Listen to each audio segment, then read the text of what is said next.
Yeah, the next big change was I started to really do the work. And one of the things that I did, and it's internal work. First, you have to get physically sober, but then there's internal work that needs to happen. And there's this exercise that many people in recovery do called doing a searching and fearless moral inventory of ourselves, which is daunting and completely, it totally sucks because many addicts are, most addicts are, we are somehow ill adapted to life, right? Our instincts went awry. We feel like I did a little left of center. We kind of don't know how to interact with the world and deal with emotions in a normal kind of way.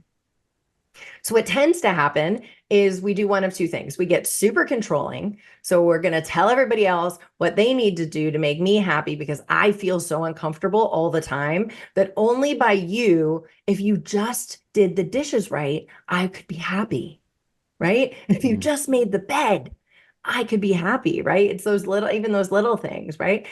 If this president just gets elected, then I'll be happy, right? And none of it's going to make you happy, right? That's an inside job. But we think it's all this external stuff.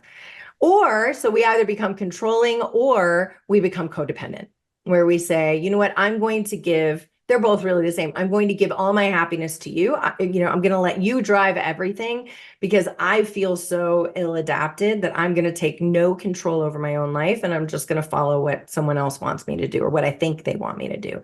And you're always chasing something that, you're chasing a target that keeps moving all the time when you do that. And I was a little bit of both. So when you do this inventory, you say, okay, here's all the people that I'm pissed at, right? Here's all the people who have wronged me, right? Here's all the stuff they did. And that feels so good. You're like, yes, someone is finally listening to me about that jerk who wouldn't do the dishwasher right and why I had to divorce him because of it, or whatever, making light of it. Then you say, what did that bring up in me, right? Did they bring up fear?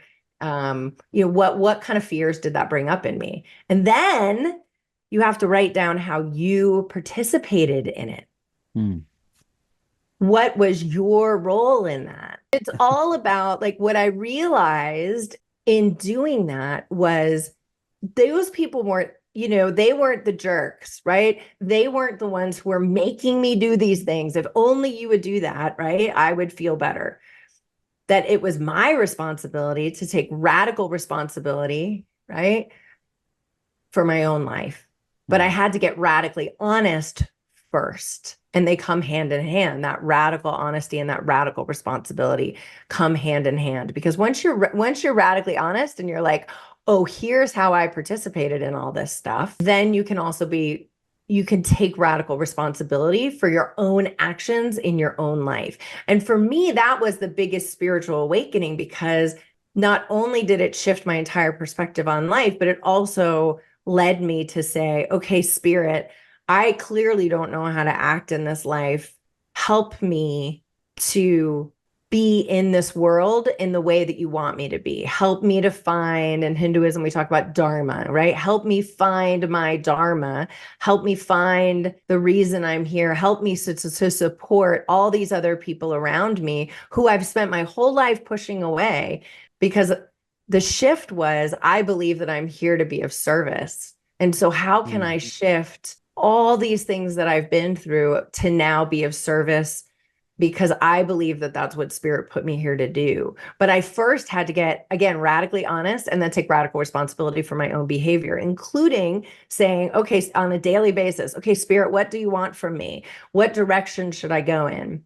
And that's when you start seeing the synchronicities, right? That's when you start saying, oh, I ended up on this podcast, or, oh, I met this person, or, oh, I opened Facebook when I'm taking quizzes about whether or not I'm an alcoholic, and a relative stranger said she was 90 days sober and changed the entire trajectory of my life.